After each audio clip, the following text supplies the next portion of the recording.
You may find that on occasion, you learn the most about hypnotizing people from being hypnotized yourself. You learn that trance is more than just simple focus or relaxation. That is an experience all its own.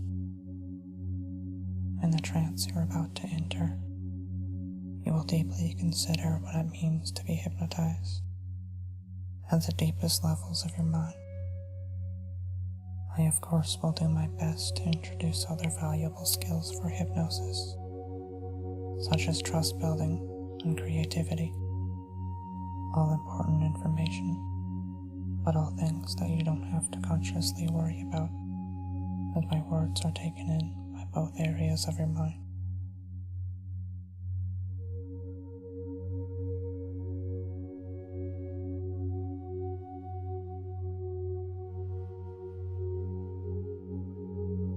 It's time to explore a new landscape, and to do so, you'd get the best experience out of doing several things.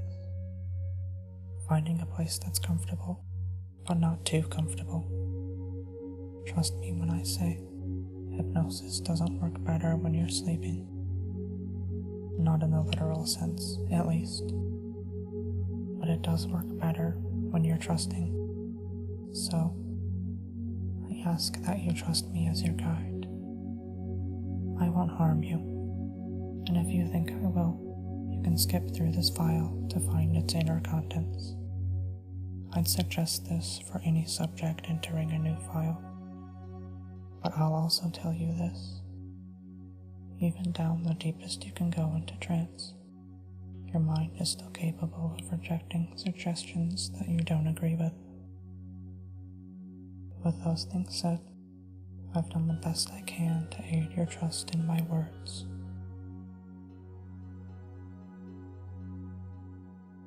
Now, what I want you to do, if it's possible, and if you feel safe doing so, is to use any triggers or post-hypnotic suggestions that you may have that will bring you into trance. You may have many, or you may have none. It's fine either way, as by the end of this session, I will teach you a couple of triggers to use on yourself in future sessions. Now relax, open your mouth, breathe, open your mind, and sink deep. You've heard these types of words before in sessions and files, and that's simply because a relaxed body usually means a relaxed mind. When you let go of your conscious control for a little while, you give more power to my words. It's one of many ways to get the best out of my words. So now relax, breathe deeply, open your mind, and sink deep. Most important to any trance is that you accept. Paying close attention is good, but you need to stop analyzing what I say. You may find this is like when you're watching videos on YouTube, and your mind just sort of turns off. You accept what the words and the images say, just automatically nodding your head as your subconscious takes in what it deems to be important. It's an unconscious sort of state. And when you're told to sink deep, that just means you're putting less conscious thought into the experience. And the less you consciously think, the more of an experience there is to be had, as it were. Hypnosis can take you through many paths, many journeys, and you become so immersed in those words, or the daydreams that you're told to dream, that they can become real for you. Perceptions, mindsets, behaviors, they can all change if you want them to while under a hypnotic trance.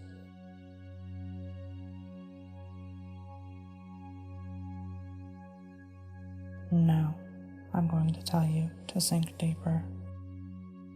You're under enough of a trance right now that the effect my words have will be amplified in your mind. So when you're told to relax, open your mind, and other such things, those suggestions have even more of an effect on you than they usually would. The induction that you just listened to was to bring you into trance. Now this is what is called a deepener, because you're going to be brought deeper, more immersed, more engaged with my words. Sink deep and find how every word seems to affect your mind more and more. You accept that you're falling into a deep hypnotic trance, and your mind knows it's time to drop down farther and farther until the mere depth of your trance is too much for your conscious mind to process. At your own pace, you fall into the deepest trance you can imagine, and then at my own pace, you fall deeper. When the words "time to drop" are said, either by me, you, or someone who you deeply trust, then you will instantly drop into this deep, relaxed, calm trance. Your subconscious has made a bookmark of this state. It knows the path to go now, and that path is by the trigger "time to drop." Though it will only last for the time that you want to be in trance, and will of course wear off when you no longer want to be hypnotized. I'm going to count down now, from 5 to 1, and your mind will go down with me. You will become doubly immersed in my words with each number, because your subconscious is in control now. Any change is possible in your perception, especially as you go down this far. 5, going so deep for me. 4, so relaxed and so at peace with doing so. 3, and the only direction is down.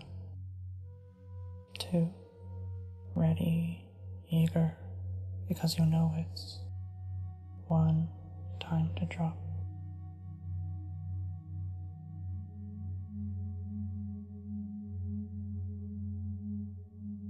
Now your mind knows what deep trance feels like. This is very good. Any hypnotic experience like this enhances your own knowledge of how to hypnotize. See, I like to think of hypnosis as a performance in art. Think of painting, for example. You never start with a big picture.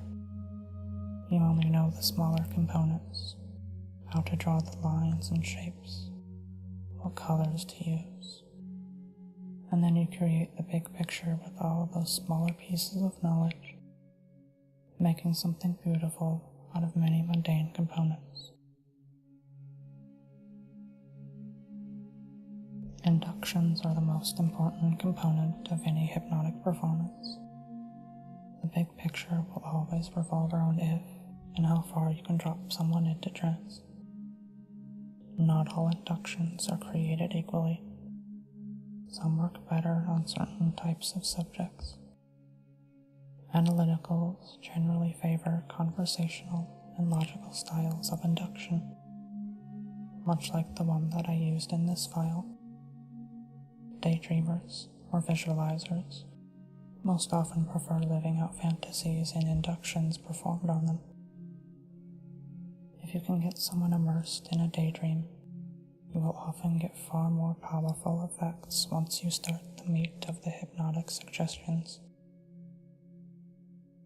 Oftentimes as well, people who are extremely suggestible or conditioned to hypnosis already are best suited to rapid inductions, using concise but powerful words to drop them into trance very quickly. Other styles you should master and research include progressive muscle relaxation, infusion, mantras, and fractionation. Master inductions and their uses, and you will find yourself able to install all kinds of hypnotic effects and even the toughest subjects. The tougher subjects you'll encounter are generally those that analyze and doubt their trances and the effects. Although it's good practice to do this anyways, you should always have a nice chat with the subject beforehand. Know the science of trance and present it as fact to them. If you have to lie, mix it with truth. Ultimately, once the subject falls into trance, most of their doubts going into the next session will be easier to dispel. The best advice I give any subject during one of these pre-talks is that hypnosis isn't all about relaxation or even trance itself. It's about bypassing the analytical and critical factors of the subject's mind. Build trust, tell jokes, share stories back and forth. The subject will appreciate this, and you'll have a much easier time hypnotizing a trusting and believing mind. And most of all, during a pre-talk, set limits and goals for what you're going to do, and do not violate them. If you break a subject's trust, you are almost guaranteed to have a much more difficult time hypnotizing them in the future. Any sane person will not let go of control to someone who has recently violated their trust.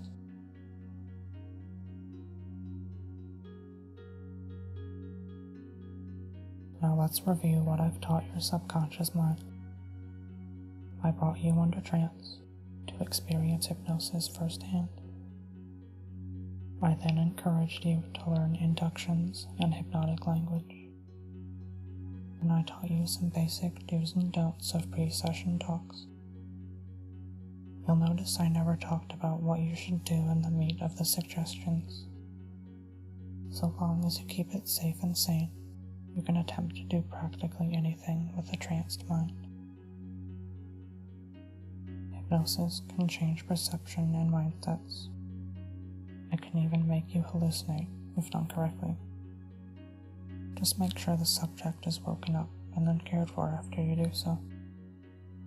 Aftercare will both help them trust you more, and it will give you insight into what went right and wrong.